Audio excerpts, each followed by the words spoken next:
Pokoknya semangat semua untuk teman-teman yang lagi berjuang di Hong Kong. Jangan memutuskan untuk kabur, karena kabur itu tidak akan menyelesaikan masalah, tapi akan menambah masalah yang sangat baru, bertambah. Tapi kalau siap nggak apa-apa. Pokoknya jangan. Kalau dia siap nggak apa-apa. Pokoknya jangan. Saran saya jangan sekali-kali memutuskan untuk kabur di Hong Kong.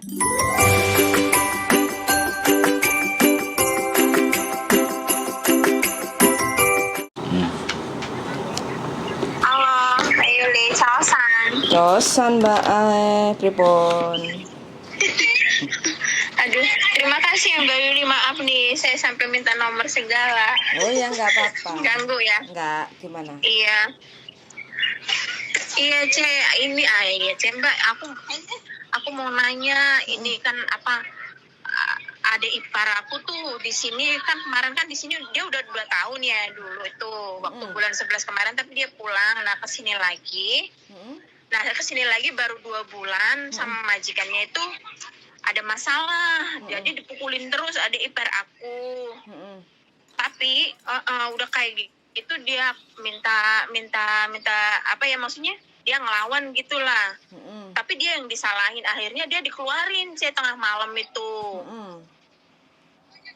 Dikeluarin tengah malam. Nah dia itu dibeliin tiket langsung, tapi dia sekarang kabur sih. Masya Nggak Allah. pulang gitu loh Mbak Yuli. Iya. Nah iya, padahal aku suruh pulang ke Indo, saya gitu jangan kabur. Terus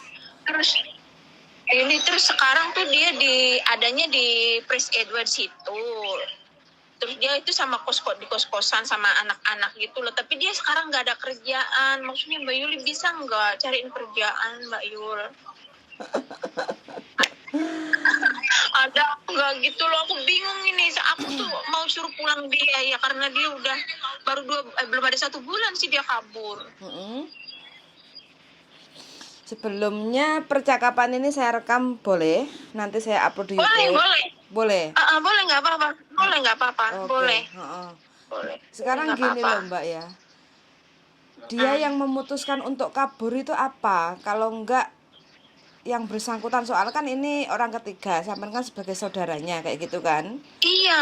Kayak gitu loh. Aku tuh kasihannya bingungnya dia sekarang nggak punya duit, nyari kerjaan katanya part-time susah. Ya di sini kan aku bilang nggak gampang jadi kaburan. Makanya dia tuh nggak kompromi dulu sama saya gitu loh, Mbak Yuli. Tapi sekarang dia masih mau menghubungi sampean, tuh masih mau? Ya masih mau. Kemarin dia kan ya masih mau, dia kemarin juga semalam juga ngubungin saya gitu bahwa dia harus bayar kos-kosan tapi uangnya nggak ada, sedangkan saya ini mau cuti juga Mbak Yuli. Aku kan di sini di Kowloon Bay sini gitu loh. Terus aku bilang dia kemarin kan waktu itu dia udah masuk kerja tuh, habis kabur itu sehari itu dia udah ada kerja. Ya lumayan sih dia itu ada netap, tapi dia itu 2 hari udah keluar lagi, katanya kerjaannya berat, dia kerjaan di restoran terus katanya kan rawan gitu loh, jadi dia keluar baru 2 hari tuh. Kok dia memutuskan untuk kabur? Dia dapat bisikan dari mana itu Mbak? Kok memutuskan sampai kabur? Aku juga nggak ngerti, makanya aku tuh ya Allah kenapa gitu, padahal aku suruh pulang dulu. Dia bilang kan malu, ngomongnya malu sama tetangga, ngapain ngurusin tetangga, saya gituin. Udah pulang dulu, terus nanti habis lebaran kesini lagi kan enak, saya gituin. Sebenarnya sekarang ini kan sekarang kan Makau sudah buka ya Mbak ya. Jadi kalau memang benar-benar di Hong Kong itu istilahnya nggak bisa berjuang, terus masih kerja dari Indonesia itu belum genap 1 tahun, nggak nyampe finish, itu kalau masih belum mau pulang, itu sebenarnya solusinya itu bisa kerja ke Makau kayak gitu. Tapi semua tergantung sama yang lakoni kayak gitu loh. Kalau niatnya nyambut gawe, niatnya kerja apapun itu semua kan pasti berat. Karena kan endel-endelnya kan kita mau cari duit. Nah, duit itu kan otomatis harus mengorbankan apa yang kita kerjakan kayak gitu loh. Tapi semua kembali ke manusianya masing-masing kayak gitu. Kalau sekarang sudah keluar overstay, otomatis kan hidup tinggal di luar. Kalau nggak dipikir panjang ya kayak gini. kos Iya, makanya bayar. itu aku bilang nggak pikiran kenapa nggak pikir panjang dulu, saya gituin. Kenapa nggak ngomong sama saya dulu? Padahal aku udah ini waktu dia dipulangin ya, waktu maksudnya udah dibeliin tiket sama majikan, dia ngomong sama saya, Mbak, aku udah dibeliin tiket ya, udah pulang dulu, saya gituin. Tapi dia bilang kan malu Mbak gitu. Ya udah kalau malu pulang di Jakarta. Malahan aku kan di Jakarta juga ada temen itu yang kerja yayasan gitu loh, Mbak Yuli yang di Jakarta. Aku bilang pulang dulu langsung ke yayasan. Aku itu ada nomornya Mbak Dewi, saya gituin. Karena dia pernah kerja di yayasan di Jakarta dulu juga sampai 5 bulan gitu loh.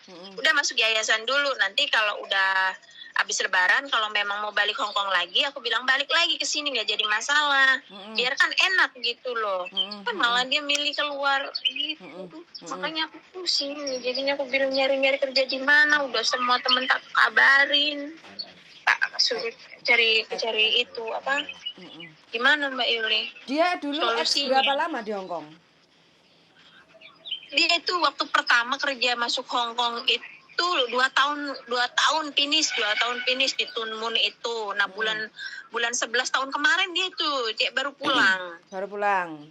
Terus sekarang baru kerja baru dapat 2 dia bulan. Dia kesini lagi, pas bulan 1 itu terbang ke sini lagi, baru 2 bulan, bulan 1 terbang, bulan 2 akhir kemarin itu dia dikeluarin sama majikan, 2 bulan ketes gitu, ada masalah sama anaknya, dipukulin katanya sih, bahkan itu majikannya itu langsung ngeluarin orang 2 loh, Mbak Yuli, itu anak baru semua dari Indo semua itu. Ya kalau kayak gini nggak ada solusi Mbak, namanya juga overstay kan. Dia harus siap menanggung resiko kayak gitu loh. Harus siap mental ya. Iya, harus siap resiko kayak gitu loh. Karena ini adalah istilahnya kan apa yang sudah dia ambil kayak gitu loh. Dan saya rasa dia memutuskan untuk overstay itu pasti ada orang ketiga yang ngiming-ngimingi dia, ngajak-ngajak dia kayak gitu loh, bisik-bisikin dia kayak gitu loh.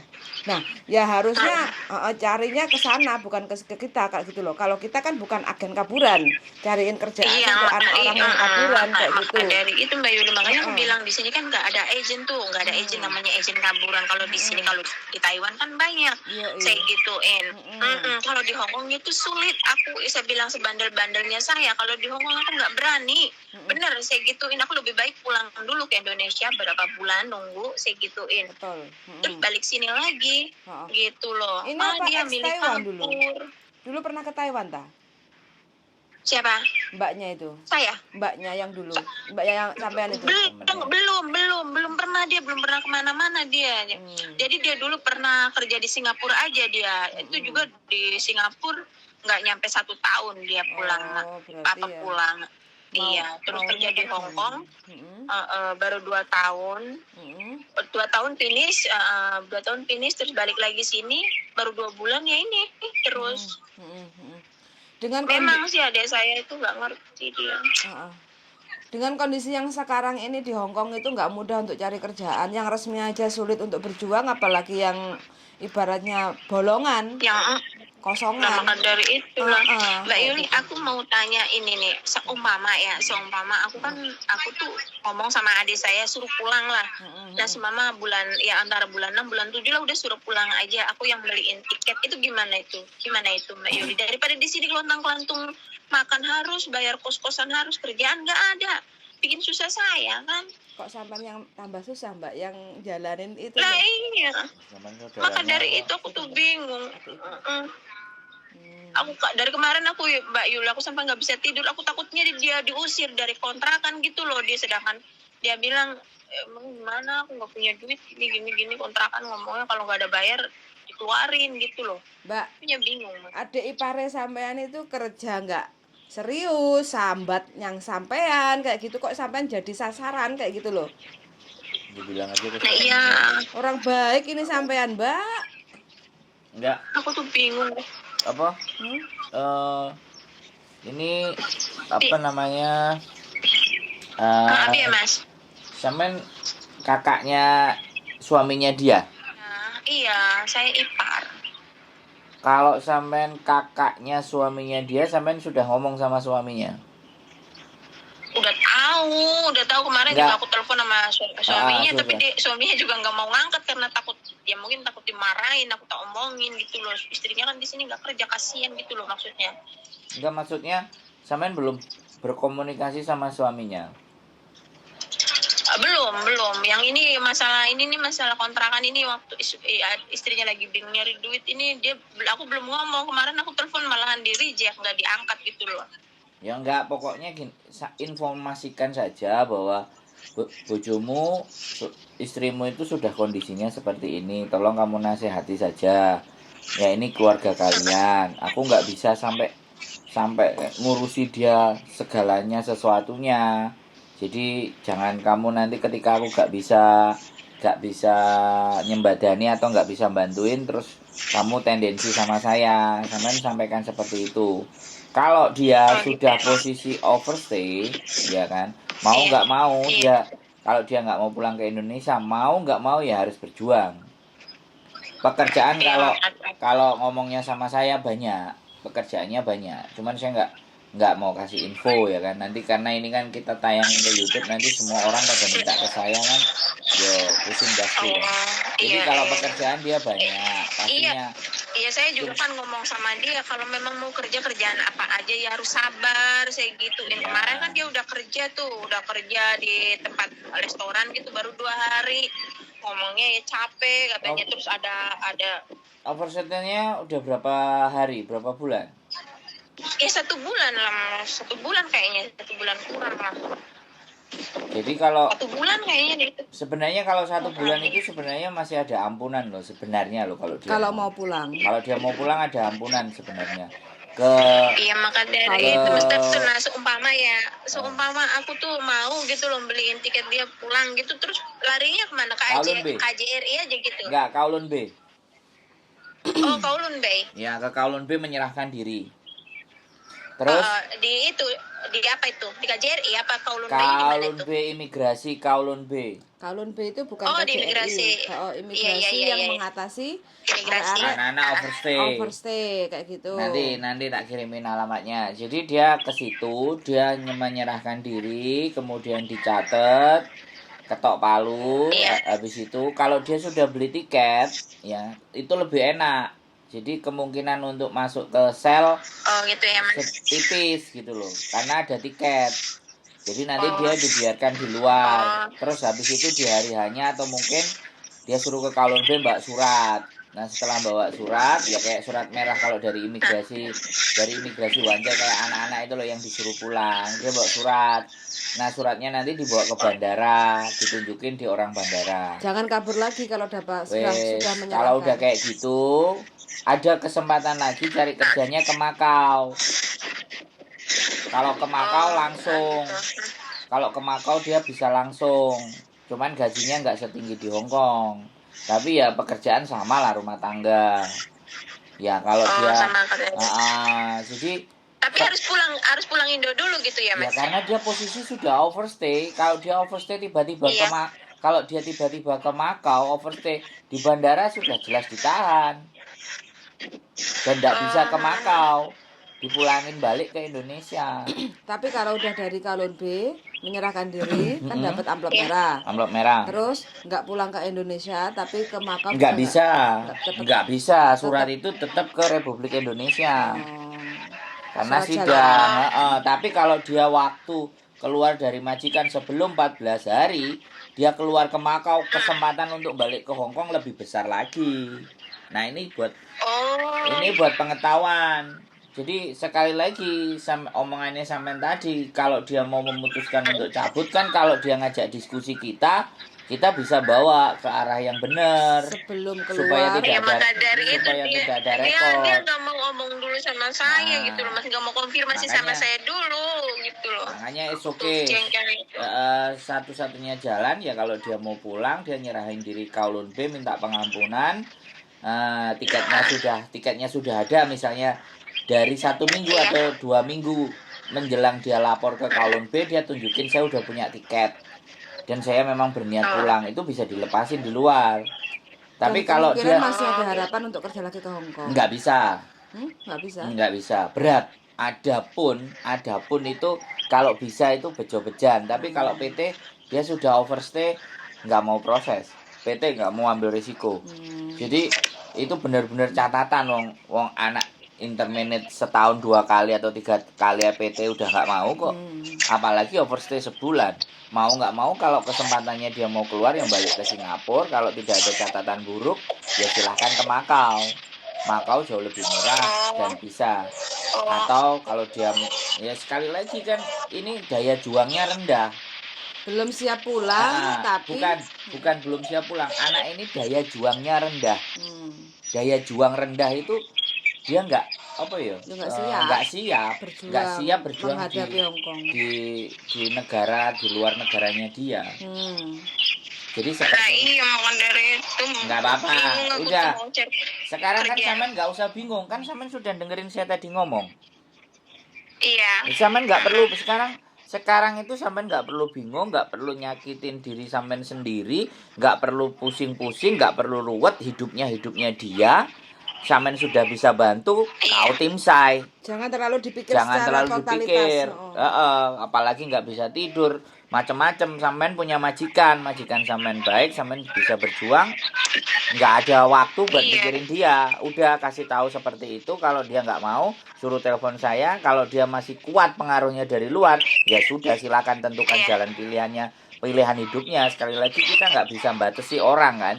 Dia mau jalan hidupnya yang jelas itu dia sudah kena pergaulannya lebih kuat, labil. Ya udah nanti Mas nomornya situ tak kasih nada ipar saya nggak apa-apa kan ya?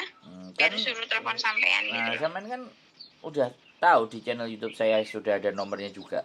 Iya. Kasih aja nggak apa-apa. Yang penting intinya Mas, makasih banget ya. Ya, saran saya suruh pulang aja Mbak. Hongkong tidak untuk anak-anak yang overstay. Saran saya. Iya. Sampean harus stabil, nggak usah mikirin dia. Nah, bingung mikirin wong sih nggak kena dipikirin ngapain kan? Capek gendeng. Saya di sini aja nggak berani, aku bilang untuk kabur gitu loh. Dulu aja aku 1 tahun majikan nggak baik, lebih baik pulang dulu. Beberapa bulan baru kesini lagi. Malah kabur lagi, aduh. Nggak usah dipikirin Mbak, ya udah kaliku hidup begitu. Dia milih kayak gitu. Jangan Samen yang mumet dase ya. Mending kita ngopi. Mas, makasih banget ya. Suwun sangat, oke, terima kasih. Sing sabar ya Mbak. Semoga kalian semuanya sehat, sukses. Amin. Makasih ya Mbak Yuli. Oke, siap yuk. Makasih yuk. Waalaikumsalam warahmatullahi wabarakatuh. Kabur lagi di Hongkong banyak kaburan. Gak apa-apa. Ojo lah. Dia bilang nggak apa-apa, aku ojo lah. Sekarang gini loh, ya. Kita itu tidak berharap ya. Semua manusia tidak berharap temennya berbuat hal yang nggak baik kan. Semua manusia pasti begitu. Tapi pikiran orang. Bisa nggak kita membatasi? Nggak bisa. Nah, ini mungkin saya rasa 100% itu karena pergaulan. Asik. Jadi omongan sana, omongan sini, pergaulan. Terus jadi itu pressure masuk majikan. Pressure majikan kalaupun dapat pergaulan yang pas, kuat, itu tidak akan jalannya memutuskan untuk overstay. Kuat. Kalaupun tadi keterangannya mbaknya majikan suka memukul, kekerasan, bla bla bla, itu adalah melanggar hukum. Play victim. Yes, itu adalah kekerasan fisik. Kita bisa laporin. Kalau kita punya bukti, makanya kita harus atur strategi. Karena kan kita hanya mendengarkan sebatas omongan. Yoi. Kayak gitu kan, jadi kita tidak terlalu totalitas untuk mempercayai 100%, hanya mendengarkan pendengar setia. Orang ketiga lagi. Kayak gitu. Jadi nggak langsung anaknya. Apapun alasannya dia, tapi kok sampai memutuskan untuk overstay, berarti dia itu pergaulannya sudah kurang pas, kayak gitu aja. Makanya untuk teman-teman di sini dimanapun berada, pergaulan itu penting sekali untuk menentukan masa depan teman-teman semuanya. Betul darling? Ya, pergaulan dengan saya. Gedabul. Biar dapat gaji dari YouTube. Pokoknya semangat. Pokoknya semangat semua untuk teman-teman yang lagi berjuang di Hongkong. Jangan memutuskan untuk kabur, karena kabur itu tidak akan menyelesaikan masalah, tapi akan menambah masalah yang sangat baru, bertambah. Tapi kalau siap nggak apa-apa. Pokoknya jangan. Kalau dia siap nggak apa-apa. Pokoknya Kalau jangan. Emi bilang, kalau Saran saya jangan sekali-kali memutuskan untuk kabur di Hong Kong. Karena Hong Kong itu ada perlindungan. Kalau kita punya masalah, silahkan. Kan ada psikiater juga. Kekerasan fisik, kekerasan mental, kekerasan. ya semuanya ada. Ada. Jadi di situ kita akan bisa. Cuman dia males mikir. Iya. Dia nggak mau bergaul dengan orang yang tepat. Kayak gitu. Nggak mau berteman dengan wong gandeng satunya. Oke. Wes, cukup sekian aja cerita pagi hari ini. Semoga bermanfaat bagi teman-teman yang lagi berjuang. Semangat terus. Semoga lelah kita, keringat kerta, jerih payah kita berkah untuk keluarga tercinta. Sun sangat dan see you in the next video. Bye-bye.